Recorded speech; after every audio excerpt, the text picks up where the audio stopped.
সকালের খাবার নদীতে খাওয়া দাওয়ার আগে সবাই একসাথে বসে খাওয়া দাওয়া করা হচ্ছে সকালের খাবার।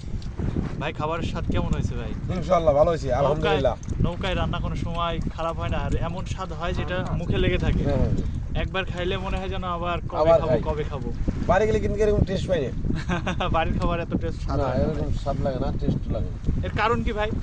কারণ হলো আমাকে নিজেতে পাকায় না, আর পিটিরে কিরকম করে পাকায় এটা ভালো লাগে না। ভাই এটা কিন্তু একেবারে ইয়ে হয়ে গেল। ভাবি যদি জানে এক প্লেটও কিন্তু ভাত দিবে না, বাড়িতে কিন্তু ভাত দেবে না, বলবে যে তুমি নদী থাকো গিয়ে।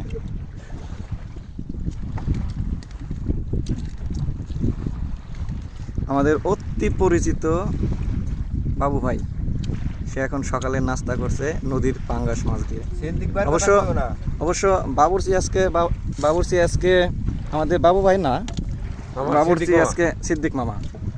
বাবা সিদ্দিক মামা কেমন আছেন? আল্লাহ দোয়া শুনতে ভালোই আছে। রান্না করলেন কেমন হয়েছে? রান্না আমি করছি না, আমার কাছে তো ভালোই লাগতেছে। আচ্ছা আচ্ছা, তাই না?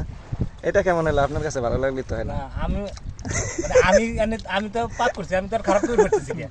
ঠিক আছে, দর্শক যদি কয় ভালো তাহলে ভালো ভালো, দর্শক তো খাইতেছে না।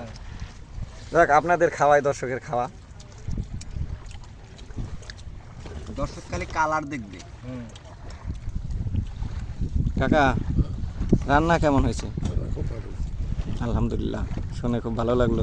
বাবুর্চির প্রশংসা পাওয়া গেছে, কিন্তু আমাদের এই যে পুরাতন বাবুর্চি বাবু ভাই, খুব ভালো, সে বেশি প্রশংসা করতেছে। খুব ভালো। একটু লবণ হালকা কম আছে, এই দোষ একটা ধরে বসলো। লবণ কম হলে সমস্যা নাই, একটু নিয়ে খাওয়া, আর বেশি হলে তো সব নষ্ট হয়ে যায়। হ্যাঁ।